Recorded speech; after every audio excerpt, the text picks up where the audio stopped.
भूत की कहानी। दोस्तों, ये कहानी एक सच्ची घटना पर आधारित है, इसीलिए कहानी को बड़े ही ध्यान से पढ़ें। ये कहानी ऐसी है कि एक बार मैं अपने खास 4 दोस्तों के साथ मनाली नाम की जगह से पंजाब की राजधानी चंडीगढ़ को जा रहा था।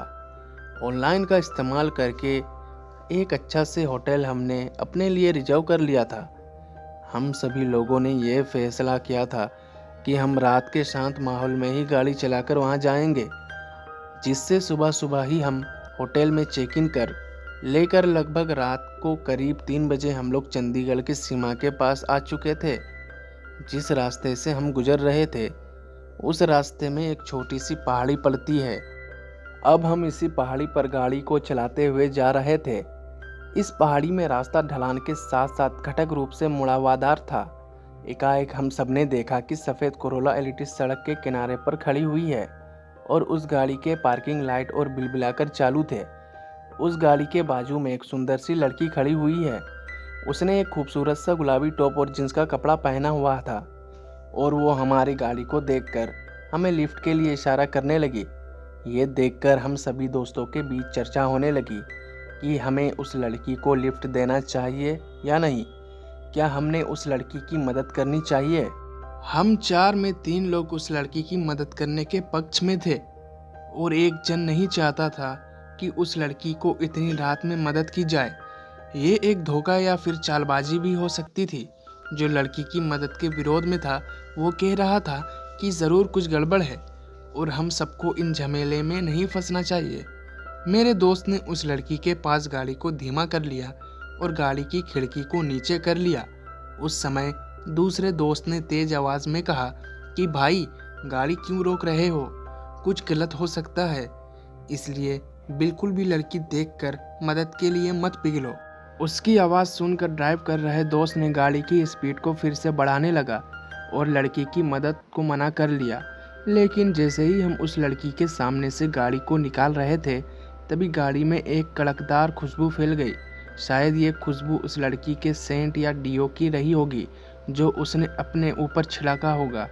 डरावनी चुड़ैल और आंगन में मैं अकेला। जब हम लोग उस लड़की को पीछे छोड़कर 3 से 4 किलोमीटर आगे आ गए, तो कार में हम चारों दोस्त के बीच उस लड़की को लेकर फिर से बातचीत शुरू हो गई कि हम सबको हिम्मत करके उस लड़की की मदद करनी चाहिए थी। क्या पता सच में वो किसी परेशानी में घिर गई होगी, इसलिए हमें उसे वहाँ इतनी रात को अकेला नहीं छोड़ना चाहिए था। तभी कार ड्राइव कर रहे दोस्त को मन बदलने लगा और वो कार को यू टर्न लेने की बात करने लगा। तभी हमने देखा कि सामने कुछ दूर में एक कार खड़ी हुई है और ये कार वही कार है जो कुछ देर पहले हमें पीछे दिखी थी। उस कार के बगल में वही लड़की खड़ी थी जिसने वही गुलाबी टॉप और जींस का कपड़ा पहना हुआ था और वो हाथों से इशारा करके लिफ्ट मांग रही थी। वो देखकर हम सब डर गए। हम सबके चेहरे एकदम सफ़ेद हो गए थे। मेरा दिल तो ज़ोरों से धड़कने लगा था। हमने गाड़ी की रफ्तार बढ़ाई और जल्दी से उस लड़की को पार्क किया। कार में फिर से वही महक फैल गई थी जो पीछे भी एक कार के अंदर फैल चुकी थी। इस बार हम सब शांत थे और बहुत दूर आने के बाद भी एक दूसरे से कुछ नहीं बोल रहे थे। हमने उस लड़की को आने वाले 20 किलोमीटर में 7 बार क्रॉस किया था। अंत में हमने चंडीगढ़ में प्रवेश किया और सबसे पहले मिलने वाले ढाबे की गाड़ी को रोका।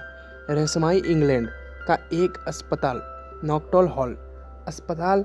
हम सब डरे हुए थे।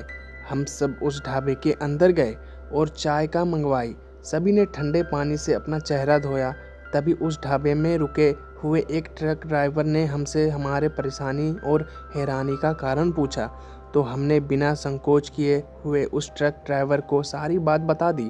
तब उस ट्रक ड्राइवर ने हमें एक अखबार का टुकड़ा दिखाया जिसमें एक खबर छपी थी कि एक दिल्ली की 21 साल की महिला का उसी पहाड़ी में एक्सीडेंट हो गया और उस लड़की की कार चट्टान से नीचे खाई में जा गिरी। और अखबार में जिस गाड़ी का जिक्र था, वो गाड़ी वही थी जो हम पूरे रात 8 बार देख चुके थे और लड़की का पहनावा भी पेपर में वही छपा था जो हमें पूरी रात देखने को मिला था। हम सब डर गए थे। जब हम वापस चंडीगढ़ से मनाली जा रहे थे, तो इस बार हमने दिन भर का सफ़र चुना और अब कभी भी हम लोग रात को सफ़र नहीं करते थे। दोस्तों, कहानी यहीं पे ख़त्म होती है।